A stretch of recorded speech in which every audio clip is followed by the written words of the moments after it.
Well, thank you all for coming. I know you've already got a very busy day, but further matters have come to light today involving Mr Newman and the matters that are before the CMC, which I believe should be put into the public arena.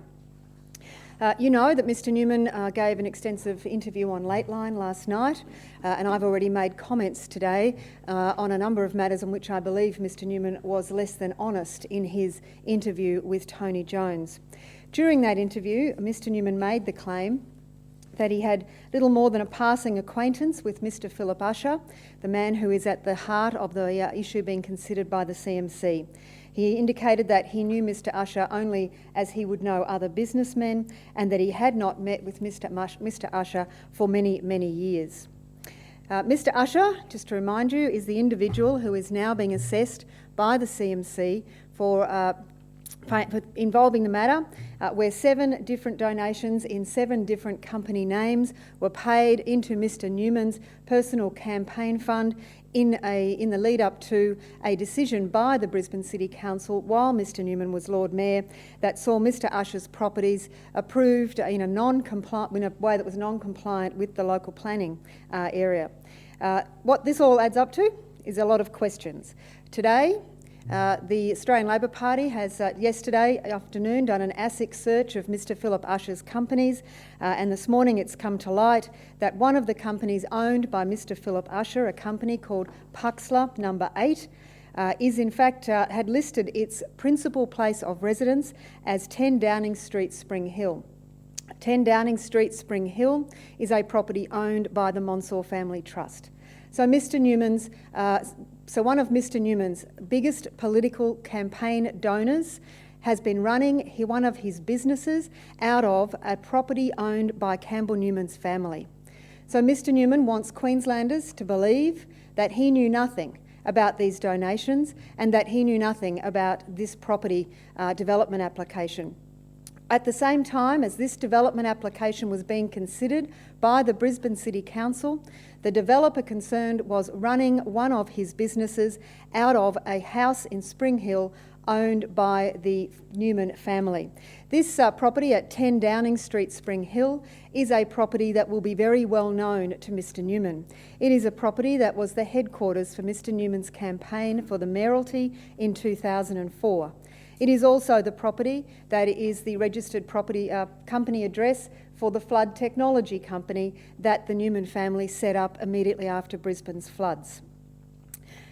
You'll also notice in the documents that I've provided to you that this company ceased to have as its principal place of business 10 Downing Street on the 22nd of March 2011. That was the day that Mr Newman announced that he would be leaving the mayoralty and making a bid for State Parliament. So this campaign donor ran a business out of a Campbell Newman property, a Campbell Newman family property, at the same time as the development approval was going through the council. He ceased to operate it out of that business address on the day that Campbell Newman announced that he would make a bid for State Parliament.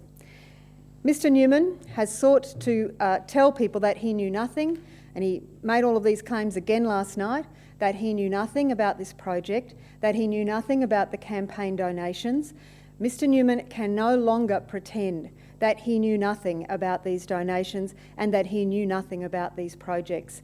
He wants Queenslanders to believe that he knew nothing about one of his biggest campaign donors while that donor was conducting a business out of one of Mr Newman's family properties. It simply doesn't add up. All of this has been happening right under Campbell Newman's nose, happening out of his mayoral office, happening in the properties owned by his family. This all adds up to further dodgy deals, further murky questions involving Mr Newman and his time as Lord Mayor. Mr Newman has been less than honest about this matter. People shouldn't have to be finding these issues out by going onto the ASIC website. Mr Newman should come clean. I'll just tell you what I've been handed out. I've distributed for you the ASIC document. If you look to the bottom, it'll show you that the registered address of this company was 10 Downing Street from October 2010 till October 2011, but its principal place of business, that is where the business was actually run out of, was 10 Downing Street until, as you'll see on the top of the next page, the 22nd of March last year. So for the 5 months leading up to the development application being approved, this donor was conducting one of his businesses out of a Campbell Newman family property, a property very well known to Campbell Newman. Anyone got any questions? Because I sure have. What you've got here is Mr Newman dodging the truth. If he thinks that Queenslanders will believe that he knew nothing about one of his biggest campaign donors conducting a business out of one of his family properties at the same time as he was donating 7 different donations through 7 different company names while his development was being approved contrary to the local planning area, then he must think that Queenslanders are just mugs. I'd argue that, well, if this is something that my father-in-law has done, it's a complete arm's length from me. I'm not responsible for what my family businesses are. How would you respond to that? Well, I'd be very interested to see what Mr Newman has to say about this matter. The idea that one of his biggest political donors could be conducting a business out of one of the properties owned by his family and not know that this was happening, not see this gentleman, not meet with him, not discuss the project with him, not know that he was making donations, simply beggars belief. You've done a Campbell Newman tangled web of companies that's been, your party has been pushing this. Is this, again, a bit hard to convey to the public, the depth of it all? What we're seeing is a very tangled web of complex financial arrangements, all of which leads straight back to Campbell Newman and his time as Lord Mayor of the city. Let's be clear. Mr Usher had a development approved contrary to the local plan, contrary to the wishes of the neighbours who objected to this development, contrary, we find in today's Australian newspaper, to the expert advice that the council was given. He got that approval. So this developer gets the approval against the expert advice after making 7 different donations through 7 different company names in the lead up to that decision being made. And now we find the same person was conducting one of his businesses in Mr Newman's family's property. This simply adds up to murkier and murkier and tangles, and Mr Newman is refusing to tell us what's been going on. What were the commercial arrangements about this principal place of residence in the Monsoor Family Trust property? Was he paying rent? Where did that money go? And the more you ask the questions, the murkier this gets. These Usher donations were made public about 2 weeks ago. Is it plausible that the Monsoors wouldn't have told Campbell Newman about this arrangement in the past 2 weeks? Well, I think it would be entirely implausible. What are you suggesting when you say that he moved out of his property on the day that Newman started his business? I'm no doubt that Mr Newman will say this is just a coincidence, but we're just getting too many coincidences piling on top of one another. I think Queenslanders will look at this and scratch their heads. How on earth could you not know that one of your biggest donors was conducting one of his businesses out of a family property at the same time as the council you ran was looking at a development approval for a non-compliant development, and he gets the development approval? None of this adds up to the truth. You said the Labor Party found this out last night during massive search. Well, they conducted the search yesterday afternoon. There's lots of documents. This document came to light this morning. Okay. Has it been referred to the CMC? I will be providing all of this material to the CMC so that they can consider it in their deliberations about this issue. This was brought to my attention when I returned from regional Queensland this morning. There's a lot of documentation here, but this document puts beyond doubt that the developer that is currently the subject of CMC consideration, involving 7 different donations from 7 different companies to get a development approved, had at the same time a business running out of Mr Newman's family's properties. I think the questions have got a lot more serious this afternoon. Is there a danger that this danger comes back on you for trying to run around?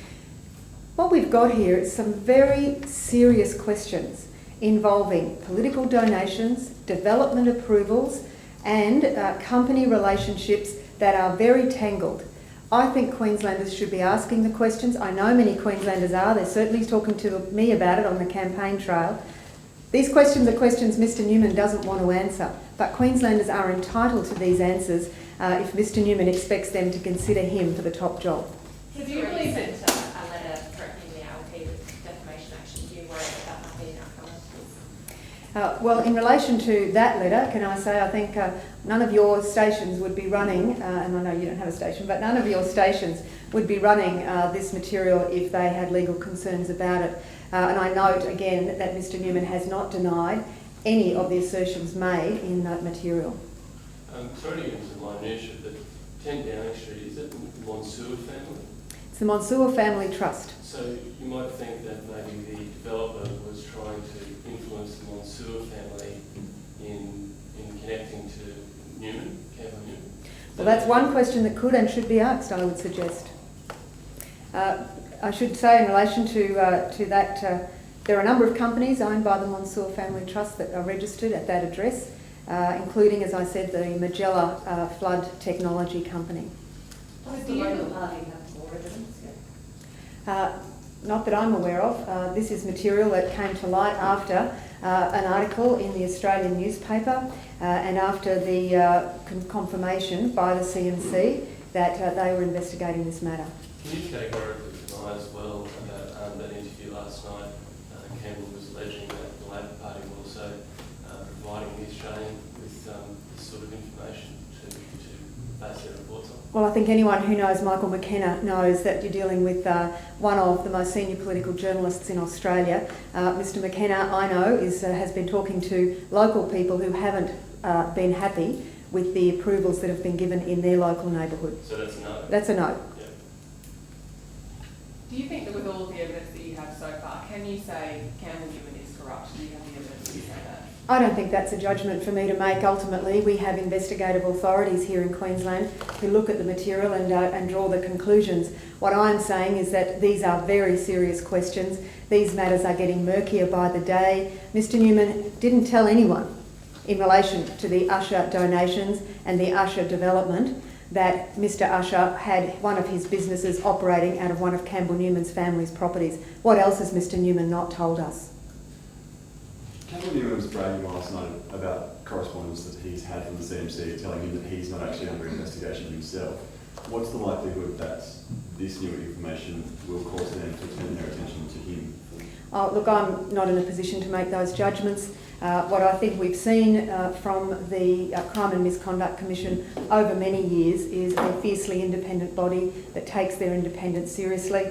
I can tell you that I've had absolutely no conversation with anybody from the CMC, nor would it be proper for me to do so, and nor would I ever seek to do so.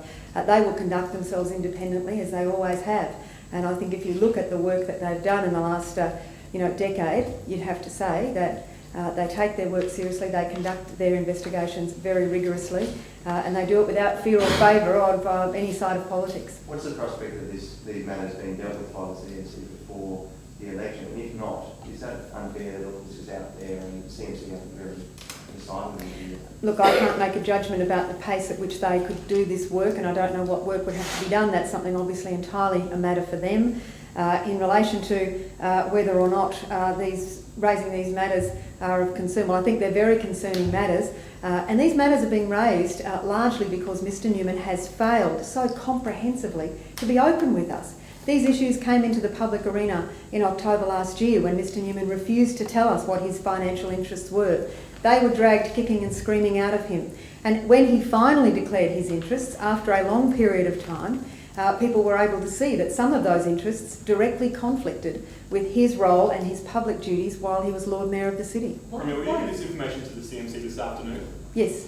What if your questioning of this works and Mr Newman doesn't win Ashgrove, but is subsequently cleared by the CMC? That's a matter for the public to make a determination on. These questions are questions Mr Newman can answer. Mr Newman can answer. Why did he not tell us about the involvement of this company with his family property? Why has he kept that secret?